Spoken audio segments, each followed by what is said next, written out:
engaging with schools wider is quite important in terms of strategic response. They fit in at a lot of levels.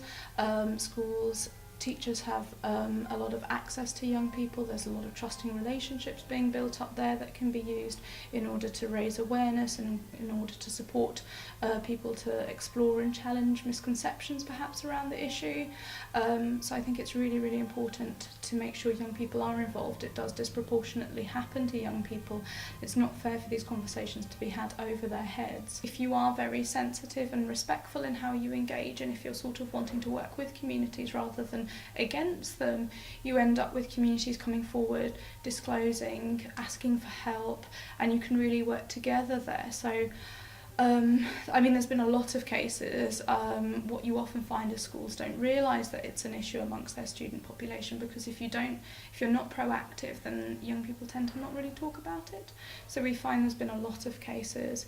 We find even with staff training that you have disclosures, so it's not this dichotomy between students who are at risk or students who've undergone it and staff to protect them. Often you find staff members who are from practicing communities or have experience as well. Making sure that information that they send out is in a lot of different languages, taking into account that some parents struggle with English and some parents struggle with IT skills, so just sending out e-newsletters is not enough. It might be that you want to start, some schools have, say, parent liaison officers, that sort of thing, to start building up this safety, so coffee mornings, English language lessons on site, sort of building up this, and that's a really nice basis to do FGM work on, because then you've got that trust, and then you've got that relationship already there. I think overall schools are having a huge impact in terms of the wider strategic response, which is brilliant to see.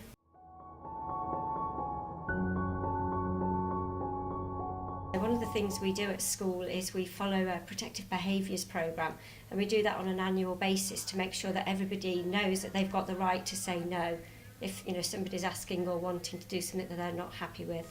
We create positive relationships with the children so that they know that there's a trusted adult that they can talk to if they've got a problem or if they've got a concern.